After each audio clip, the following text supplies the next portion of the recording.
Orient bell tiles studio से आप देख रहे हैं एबीपी न्यूज। नमस्कार, एबीपी न्यूज पर हाजिर हूं मैं रुमाना इसार खान। सीधी तस्वीरें मैं आपको दिखाने जा रही हूं संसद भवन परिसर, जहां पर विपक्ष के सांसद मौजूद हैं, जोरदार प्रदर्शन कर रहे हैं। हेरल्ड केस में गांधी परिवार को राहत के बाद कांग्रेस का जोश हाई है और आज संसद भवन परिसर में कांग्रेस के सांसदों ने यह प्रदर्शन किया है। तस्वीरें आपके सामने। सत्यमेव जयते, ट्रुथ प्रिवेल्स, ये वो बड़ा सा बैनर है जिसको लेकर कांग्रेस के सांसद संसद भवन परिसर में प्रदर्शन करते हुए नजर आ रहे हैं। कल जब अदालत की तरफ से ईडी की चार्जशीट पर संज्ञान लेने से इनकार किया गया, तभी से कांग्रेस का जोश हाई। कांग्रेस के सांसद लगातार निशाने पर केंद्र सरकार को ले रहे हैं, ये कहते हुए कि देखिए, पहले दिन से हम कह रहे थे कि विद्वेष की भावना से, राजनीतिक बदले की भावना से मोदी सरकार केंद्रीय एजेंसीज का दुरुपयोग कर रही है, गांधी परिवार को टारगेट कर रही है। और इसी को लेकर अब जब अदालत का कल का फैसला आया, उसके बाद आज ये कांग्रेस सांसदों का प्रदर्शन। सत्यमेव जयते, ट्रुथ प्रिवेल्स, कांग्रेस सांसद संसद भवन परिसर में आज प्रदर्शन करते हुए।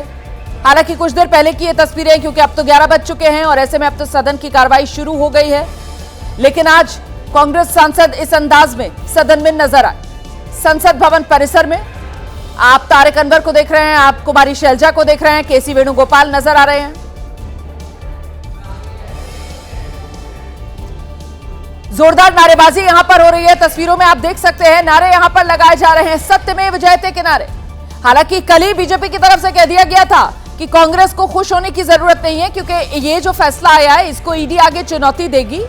और वैसे भी टेक्निकल आधार पर अदालत की तरफ से फिलहाल ईडी की चार्जशीट का संज्ञान नहीं लिया गया है। ये तमाम बातें कल बीजेपी की तरफ से कही जा रही थी, लेकिन कांग्रेस पार्टी जबरदस्त तरीके से जश्न मनाते हुए और एक तरीके से सरकार की घेराबंदी करते हुए, और आज ये तस्वीर केसी वेणुगोपाल आपको उस वक्त तस्वीरों में दिखाई देंगे, इस वक्त किरण रेड्डी आपको दिखाई देंगे, तमाम जो है शशि थरूर की तस्वीरों में दिखाई देंगे, इमरान मसूद, रंजीता रंजन और मानिक टैगोर देखिए यहाँ पे खड़े होकर प्रदर्शन कर रहे हैं। तो सीधे तौर पे आरोप जो है कांग्रेस पार्टी ये लगा रही है कि निर्दोष है गांधी परिवार, और गांधी परिवार को फंसाने की पूरी कोशिश जो है क्या सरकार कर रही है, ईडी कर रही है। लिहाजा ईडी के खिलाफ जो है जोरदार प्रदर्शन कांग्रेस के लोकसभा और राज्यसभा के सांसद करो। इससे पहले मल्लिकार्जुन खड़गे ने एक बड़ी प्रेस कॉन्फ्रेंस की और उसमें कहा कि 55 घंटे से ज्यादा राहुल गांधी की जो है जांच हुई, उनसे पूछताछ हुई, करीब 8 घंटे के आसपास जो सोनिया गांधी के साथ जो है पूछताछ हुई, और सारे के सारे गांधी परिवार के नेता और जितने भी लोगों को कांग्रेस के नेताओं को फंसाया गया वो गलत फंसाया गया, निर्दोष है। और इस ईडी जिस तरीके से काम कर रही है वो केंद्र सरकार के इशारे पे कर रही है। लिहाजा संसद भवन के भीतर कांग्रेस के तमाम जो सांसद हैं वो प्रदर्शन कर रहे हैं। संसद भवन से मोहित राज दुबे, एबीपी न्यूज, दिल्ली। तो संसद भवन परिसर में कांग्रेस के सांसदों का यह प्रदर्शन आपने देखा। सत्यमेव जयते, ट्रुथ प्रिवेल्स, यही बड़ा सा बैनर लेकर कांग्रेस के सांसद संसद भवन परिसर में प्रदर्शन करते हुए। अदालत से गांधी परिवार को जो राहत मिली नेशनल हेरल्ड मामले में, उसी को लेकर निशाने पर केंद्र सरकार को लेते हुए कि केंद्र सरकार जबरन केंद्रीय एजेंसीज का दुरुपयोग कर रही है गांधी परिवार को परेशान और बदनाम करने के लिए।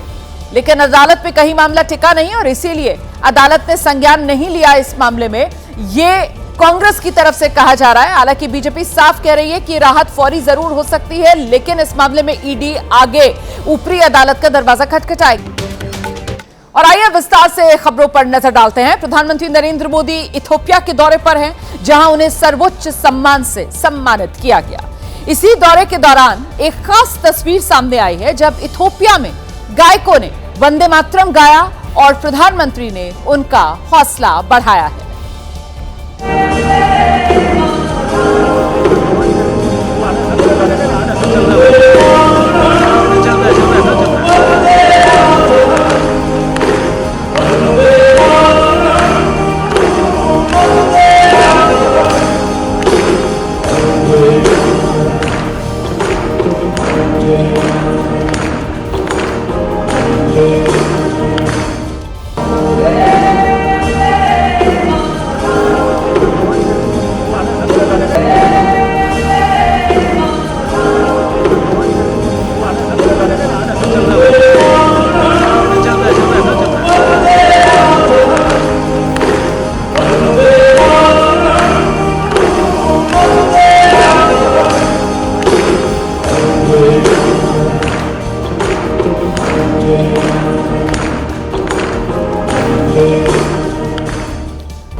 इथियोपिया की ये तस्वीरें आप देख रहे हैं। यहां पर प्रधानमंत्री नरेंद्र मोदी के सम्मान में जो कार्यक्रम चल रहा था, वहीं पर गायकों ने वंदे मातरम जब गाया तो देखिए कैसे प्रधानमंत्री नरेंद्र मोदी ने बाकायदा हाथ ऊंचे करके ताली बजाकर जोश बढ़ाया और इसके बाद तो पूरा हॉल तालियों से गूंज उठा।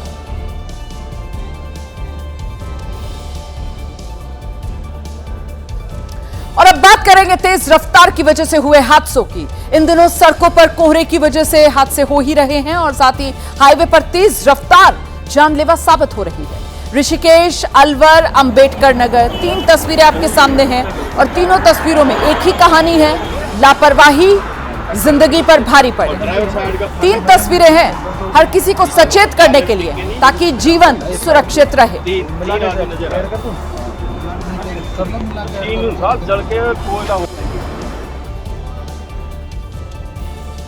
तो ये 3 तस्वीरें जो आप देख रहे थे रफ्तार के कहर की कहानी बता रही थी और अब विस्तार से इनके बारे में मैं आपको बताती हूं। सबसे पहले बात ऋषिकेश की।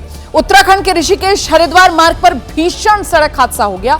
4 लोगों की मौके पर ही मौत हो गई। यह हादसा ट्रक और कार की जोरदार टक्कर से हुआ है। टक्कर इतनी भीषण थी, कार के परखच्चे उड़ गए। घटना के बाद इलाके में अफरा तफरी फैल गई। हादसे की जानकारी मिलते ही पुलिस मौके पर पहुंची। सभी शवों को कार से बाहर निकाला गया। राहत और बचाव के दौरान कुछ देर के लिए हाईवे पर जाम लग गया। फिलहाल पुलिस मृतकों के शवों की शिनाख्त कर रही है। हादसे की वजह की जांच भी की जा रही है।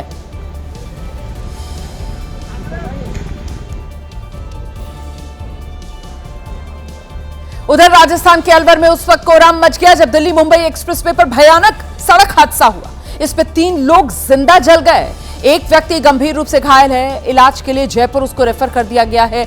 ये जो हादसा हुआ वो अलवर जिले के रैणी इलाके में हुआ।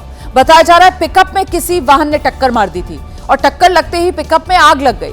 आग इतनी तेजी से फैली, पिकअप सवार लोगों को बाहर निकलने का मौका ही नहीं मिला और तीनों लोगों की जलकर मौत हो गई। पिकअप चालक की हालत गंभीर बताई जा रही है।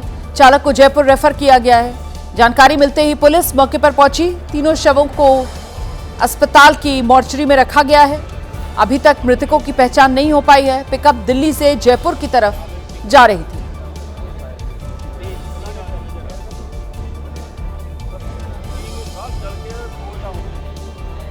और उधर उत्तर प्रदेश के अंबेडकर नगर से दर्दनाक खबर सामने आई है। यहां एक भीषण सड़क हादसे में 3 लोगों की मौके पर मौत हो गई जबकि 5 लोग गंभीर रूप से घायल हुए हैं। यह हादसा उस वक्त हुआ है जब गन्ना लदे ट्रैक्टर ट्रॉली से एक ट्रक की जोरदार टक्कर हुई। घटना के बाद मौके पर अफरा तफरी मच गई। घायलों को फौरन अस्पताल में भर्ती कराया गया।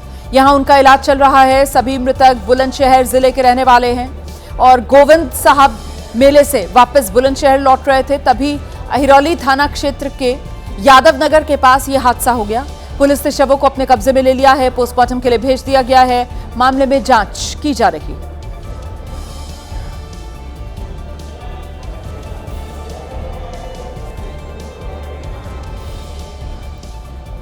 उधर उत्तर प्रदेश के फतेहपुर में उस वक्त हड़कंप मच गया जब मशरूम की फार्म में अचानक आग लग गई। आग से पूरा मशरूम का फार्म जलकर राख हो गया। लाखों रुपए के नुकसान की आशंका जताई जा रही है। आग लगने की सूचना फायर ब्रिगेड को दी गई। फायर ब्रिगेड की गाड़ियां मौके पर पहुंची, आग पर काबू पाया, लेकिन तब तक पूरा का पूरा जो मशरूम फार्म है वो जल चुका था।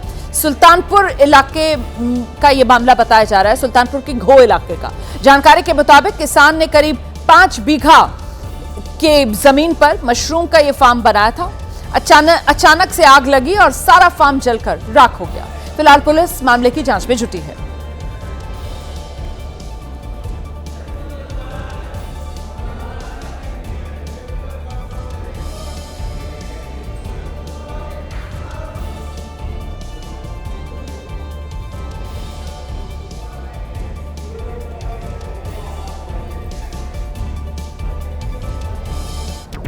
और इस बीच बड़ी खबर आपको बता दें, लूथरा बंधु गोवा पहुंच गए हैं। दोनों को कोर्ट में पेश किया जाएगा। आप जानते हैं लूथरा बंधु कल ही थाईलैंड से दिल्ली पहुंचे, उसके बाद गोवा पुलिस ने उनकी रिमांड ली। तस्वीर आपके सामने है, लूथरा बंधुओं को आप देख रहे हैं। लूथरा बंधुओं को गोवा अदालत में पेश किया जाएगा। गोवा पहुंच गए हैं लूथरा बंधु।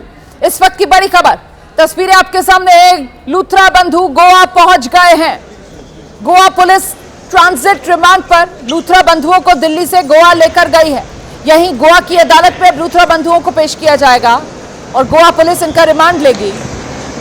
आखिरकार इनके नाइट क्लब में किस तरीके की अनियमितताएं थी, अनियमितताएं क्यों थी, इसकी जवाबदेही जाहिर सी बात है इन्हीं लूथरा बंधुओं की है और इनके गुनाहों का पूरा हिसाब होना है। इसीलिए अब लूथरा बंधु गोवा पहुंच चुके हैं। 6 दिसंबर की रात गोवा का night club Birch by Romeo Lane, जहां भीषण अग्निकांड हुआ और 25 लोगों की जिंदगी चली गई। जैसे जैसे जांच आगे बढ़ी वैसे वैसे ये पता चला कि जिंदगियां बच सकती थी अगर इस नाइट क्लब में नियम कानूनों का पालन होता, लेकिन नियम कानूनों की तो धज्जियां इस नाइट क्लब में उड़ाई गई थी।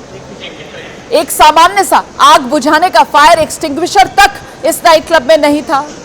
नाइट क्लब में जो एग्जिट का रास्ता था वो बेहद संकरा था और ऐसे में नाइट क्लब में काम करने वाले जो लोग थे वो पहले अपनी जान बचाने के चक्कर में निकल गए। ग्राहकों को, जो कस्टमर्स नाइट क्लब में मौजूद थे, उन्हें उनके हाल पर छोड़ दिया गया। और बड़ी बात तो ये कि अग्निकांड होता है 6 दिसंबर की रात और 7 दिसंबर सुबह 5:30 बजे की फ्लाइट पकड़कर ये लूथरा बंधु देश से भाग जाते हैं, देश से फरार हो जाते हैं। लेकिन इस मामले में एजेंसीज ने त्वरित एक्शन लिया, लूथरा बंधुओं का पासपोर्ट सस्पेंड किया गया। इतना ही नहीं, लूथरा बंधुओं के खिलाफ ब्लू कॉर्डर नोटिस जारी किया गया और उसका नतीजा यह कि आज लूथरा बंधु गोवा में हैं। सीधे आपको लेकर चलेंगे, हमारे साथ हमारे सहयोगी सूरज ओझा इस वक्त मौजूद हैं और जरा सूरज से ही जानते हैं। सूरज, ट्रांजिट रिमांड पर गोवा पुलिस दिल्ली से गोवा लेकर पहुंच गई है लूथरा बंधुओं को। अब मुझे बताइए कि आगे क्या होगा, कब इन्हें गोवा की अदालत में पेश किया जाएगा? सूरज जी बिल्कुल रमाना, देखिए एयरपोर्ट पे लैंड हो गए हैं और उन्हें करीबन 25 से 30 मिनट का समय लगेगा और इसी अंजुना पुलिस स्टेशन में उन्हें लाया जाएगा, जहां पर जो बेसिक फॉर्मेलिटी है वो की जाएगी और फिर यहाँ से उन्हें मापता ले जाएंगे, जहां पर गोवा पुलिस ये दलीलें रखेगी कि आखिर इनके खिलाफ क्या कुछ सबूत उन्हें मिला है और क्या कुछ जानकारी है और क्या इनसे जानना चाहते हैं। क्योंकि देखिए पंचायत समिति पर भी काफी सवाल उठ रहे हैं कि उन्होंने महज 4 दिनों में कैसे वर्क परमिट और बाकी के जो महत्वपूर्ण डॉक्यूमेंटेशन होती है, परमिशन होती है, वो कैसे इश्यू कर लिए जबकि उनके पास एनओसी तक मौजूद नहीं था। क्या किसी को ब्राइब किया गया, क्या अनियमितताएं हुई है, तो तमाम तरह के एंगल्स हैं जिसको एक्सप्लोर फिलहाल गोवा पुलिस करेगी।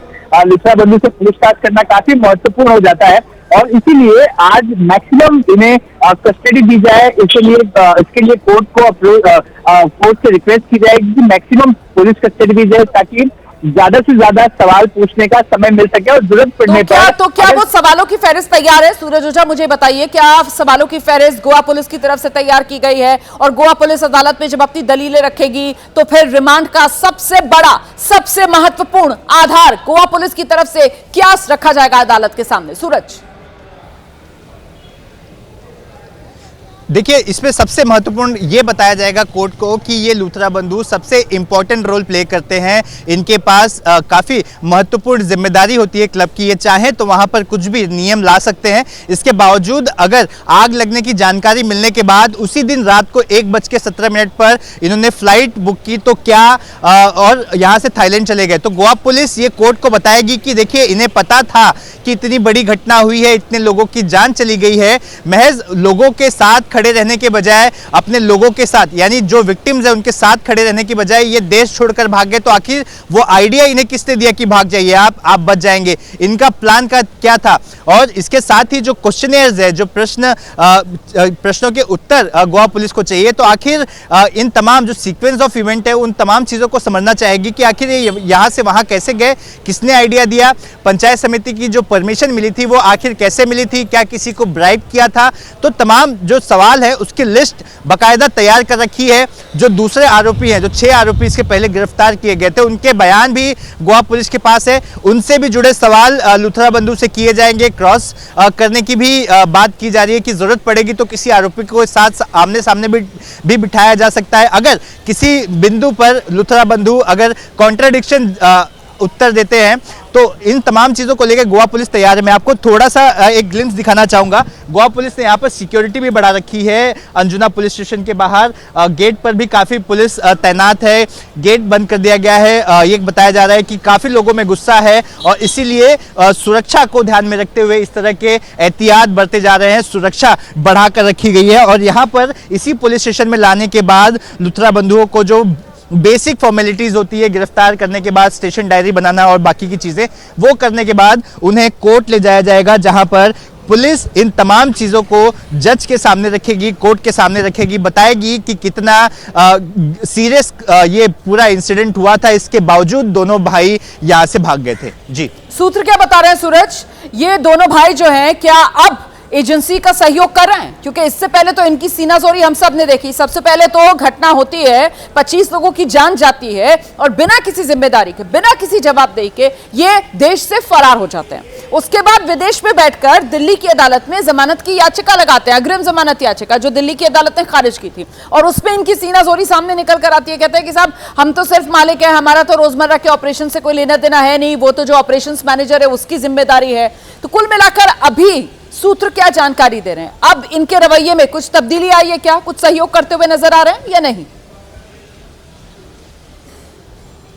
देखिए रोमाना, फिलहाल तो इनकी ट्रांजिट पीरियड चल रहा है, मतलब थाईलैंड से लाया गया एयरपोर्ट दिल्ली, दिल्ली से कोर्ट गए, कोर्ट से फिर जब ट्रांजिट रिमांड 48 घंटे की मिली तो वहां पर किसी लोकल लॉकअप में इन्हें रखा गया और फिर आज मॉर्निंग की फ्लाइट से यहाँ पर आ रहे हैं। लेकिन इनका जो बिहेवियर है उससे तो ये अनुमान लगा सकते हैं कि ये यहाँ पर भी आके इस तरह की एलिबाई दे सकते हैं। जिस तरह से आपने ही बताया कि थाईलैंड में रहकर इन्होंने दिल्ली हाईकोर्ट में जमानत याचिका लगा दी थी, लेकिन उसमें भी झूठ कहा था कि इनका प्री प्लान टूर था थाईलैंड का। लेकिन जब पुलिस ने वहां पर भी इनके झूठ का पर्दाफाश किया और बताया कि देखिए ये कह रहा है कि प्री प्लान था, लेकिन आग लगने की घटना के बाद 1:17 पर इन्होंने टिकट बुक किया और ये थाईलैंड भाग गए। तो इससे उनकी मंशा कोर्ट को दिखाई गई कि ये झूठे हैं, झूठ बोल रहे हैं, गुमराह कर रहे हैं। तो ये इनकी मंशा पहले से ही दिखाई दे रही थी। बिल्कुल सही कह रहे हैं सूरज, ये पैतरेबाजी अभी भी देखने के लिए मिलेगी लूथरा बंधुओं की तरफ से, और यहीं पर निर्भर करती है पुलिस की वो काबिलियत कि कैसे गोवा पुलिस इनको बेनकाब करे। और रिमांड कितने दिन की मिलेगी गोवा पुलिस को इन लूथरा बंधुओं की, कब इनको अदालत में पेश किया जाएगा, इस खबर को लेकर हमारी नजर लगातार बनी हुई है। पल पल का अपडेट सबसे पहले एबीपी न्यूज आप तक पहुंचाएगा। प्रदूषण पर दिल्ली सरकार के 2 बड़े फैसले सामने आए हैं। सरकारी गैर सरकारी दफ्तर में 50% से ज्यादा मौजूदगी कर्मचारियों की नहीं होगी, यह दिल्ली सरकार का बड़ा फैसला है। इसके अलावा अति आवश्यक सेवाओं को छोड़कर किसी और को छूट नहीं है। यह दिल्ली सरकार ने साफ कर दिया है कि दफ्तर चाहे सरकारी हो चाहे प्राइवेट हो, 50% से ज्यादा स्ट्रेंथ नहीं होगी दफ्तर की। हाइब्रिड मोड में दफ्तरों में काम करना होगा। और साथ ही दिल्ली सरकार का दूसरा बड़ा फैसला ये, रजिस्टर्ड मजदूरों को 10,000 रुपए राहत दिल्ली सरकार की तरफ से दी जाएगी। कंस्ट्रक्शन साइट पर काम करने वाले मजदूरों को ये बड़ी मदद जो दिल्ली सरकार दे रही है।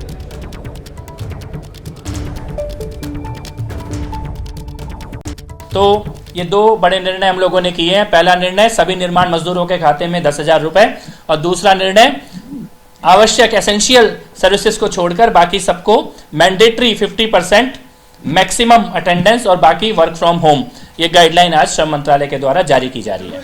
ये लगातार रजिस्ट्रेशन हमारा हो रहा है। 10,000 रजिस्ट्रेशन हमारे हो चुके हैं। जैसे जैसे रजिस्ट्रेशन, 2 प्रक्रियाएं, पहला रजिस्ट्रेशन, दूसरा वेरिफिकेशन, और डिपार्टमेंट पूरी स्ट्रेंथ के साथ इसमें काम कर रहा है।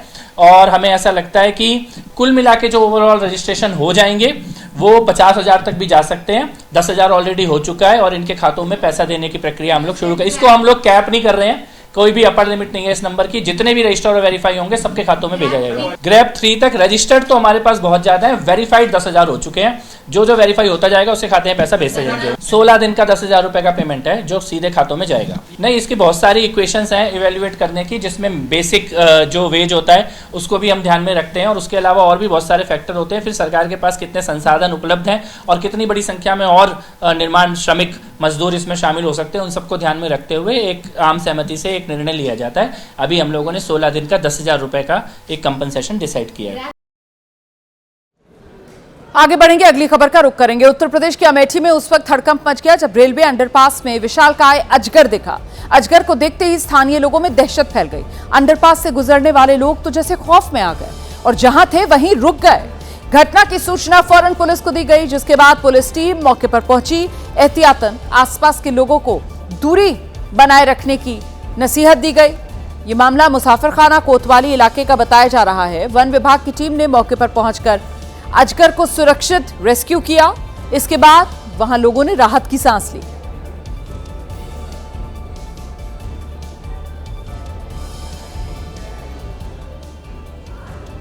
उधर केरल के वायनाड में उस समय हड़कंप मच गया जब तमिलनाडु की नीलगिरी पहाड़ियों के जंगल से भटककर एक बाघ आबादी वाले इलाके में पहुंच गया। बाघ के गांव के करीब आने से स्थानीय लोगों में डर का माहौल बन गया। किसी ने बाघ की तस्वीर अपने मोबाइल में कैद की। राहत की बात तो यह रही कि बाघ ने किसी पर हमला नहीं किया था। बाघ की जानकारी फौरन वन विभाग को दे दी गई। वन विभाग ने आसपास के लोगों को सावधानी बरतने की सलाह दी।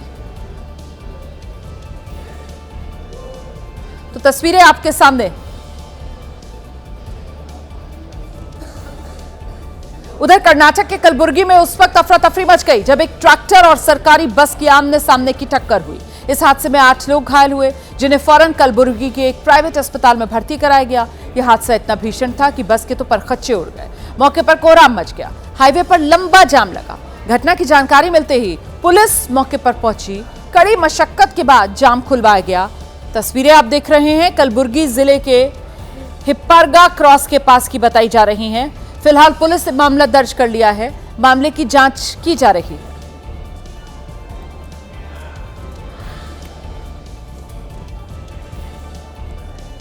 वहीं पंजाब के लुधियाना में उस वक्त हड़कंप मच गया जब जेल में कैदियों की झड़प हो गई। बीच बचाव करने पहुंचे जेल अधीक्षक पर भी कैदियों ने हमला बोल दिया। बताया जा रहा है कि किसी बात को लेकर जेल के अंदर कैदियों के 2 गुटों में मारपीट हो गई। विवाद बढ़ता देख जेल प्रशासन ने आला अधिकारियों को सूचना दी। मौके पर पहुंचे जेल अधीक्षक कुलवंत सिद्धू पर भी कैदियों ने हमला कर दिया, जिससे उनके सिर पर गंभीर चोट आई है। आनन फानन में जेल अधीक्षक को अस्पताल में भर्ती करवाया गया, जहां उनका इलाज चल रहा है। वहीं जेल के अंदर स्थिति को काबू पाने के लिए कई थानों की पुलिस को बुलाना पड़ा। घटना से जेल के बाहर भी तनाव का माहौल देखने को मिला। इस घटना ने जेल की सुरक्षा और कैदियों के नियंत्रण को लेकर कई सवाल खड़े कर दिए हैं। बताया जा रहा है कि रूटीन चेकिंग के दौरान शुरू हुई मामूली बहस देखते ही देखते बवाल में तब्दील हो गई। इसमें जेल अधिकारी भी निशाने पर आ गए। और आइए सीधे आपको लेकर चलते हैं। बीजेपी की तरफ से प्रेस कॉन्फ्रेंस की जा रही है। और ना अभिषेक मनु सिंघवी जी जो मेरे साथी हैं, वरिष्ठ अधिवक्ता हैं, उनके पास कोई उत्तर था। तीसरा तथ्य, सोनिया गांधी जी और Rahul Gandhi, they are accused in this trial and they are out on bail. आज भी वो बेल पे बाहर हैं 420 करने के आरोप पर। वो मामला है अभी। और यह कहना गलत नहीं होगा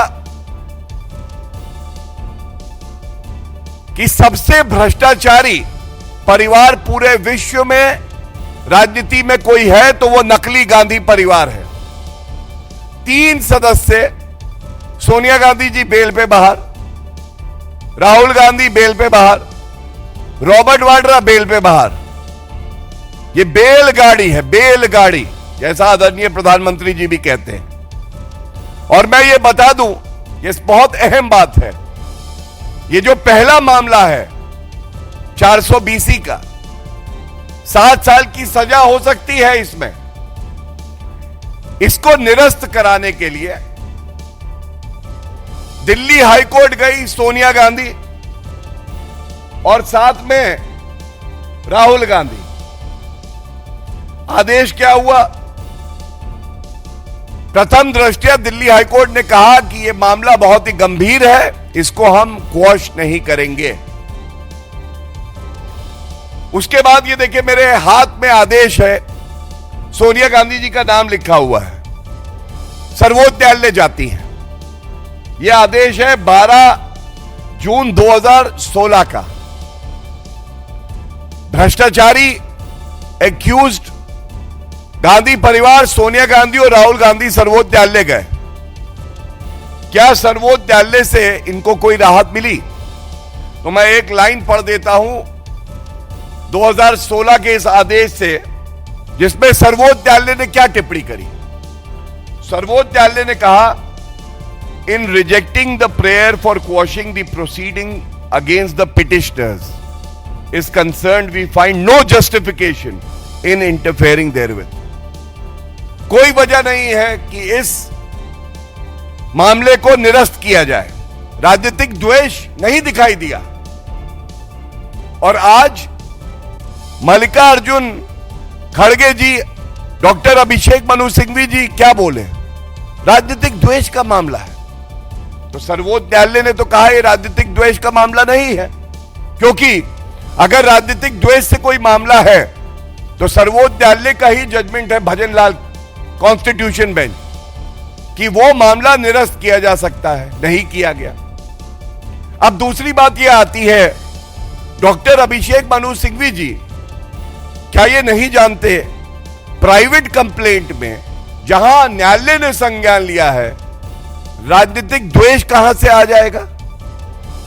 संज्ञान तो न्यायालय ले रहा है, पुलिस तो इन्वेस्टिगेशन कर नहीं रही, एफआईआर तो है नहीं। तो ये जो राजनीतिक द्वेष वाला इनका तर्क है, ये पूरी तरह से गिर जाता है। इसके साथ मैं एक बात और जरूर कहना चाहता हूं। कल एक प्रेस वार्ता पवन खेड़ा जी ने करी और वो प्रेस वार्ता में जिन शब्दों का प्रयोग हुआ उससे सबको बड़ी पीड़ा हुई है, हर भारतीय को, और खासकर गांधीनगर के जो निवासी हैं। एक वक्तव्य दिया गया, gangs of Gandhinagar, gangs of Gandhinagar. ये गैंग्स ऑफ गांधीनगर क्या है? अगर इनकी ही भाषा में जवाब दिया जाए तो भारत के लोग तो कहते हैं डकैत of Italy, dacoits of Italy. ये लोग भारत को लूटने आते हैं, लूटते हैं, बिना नागरिक हुए वोट करने का प्रयास करते हैं, और उसके बाद गांधीनगर के जो हमारे नागरिक हैं, ईमानदार, मेहनती, कर्मठ, देश प्रेमी, उनका अपमान करते हैं इस तरह से। तो मैं कह देता हूं पवन खेड़ा जी को माफी मांगनी चाहिए, खड़गे जी को माफी मांगनी चाहिए पूरे देश से। और जो प्रश्न हम लोग उठाने जा रहे हैं ये बड़े महत्वपूर्ण हैं। ये जो कल फैसला आया है ये दूसरा मामला है। ये क्या मामला है मैं आपको बता दूं। पीएमएलए का कानून है मनी लॉन्ड्रिंग का। आप एक प्रेडिकेट ऑफेंस होना आवश्यक है जिसकी सूची पीएमएलए एक्ट ऑफ 2002 में दी गई है।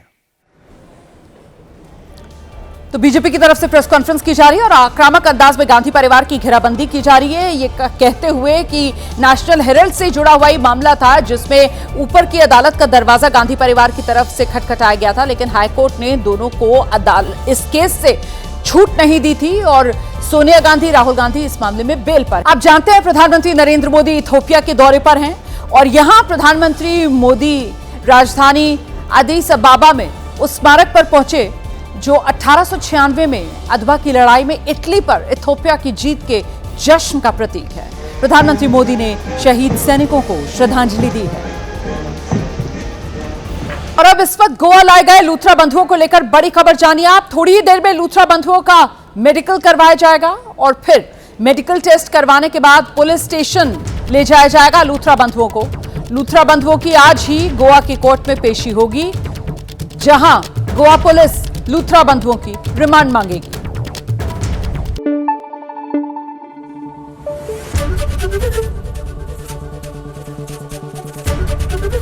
एबीपी न्यूज आपको रखे आगे।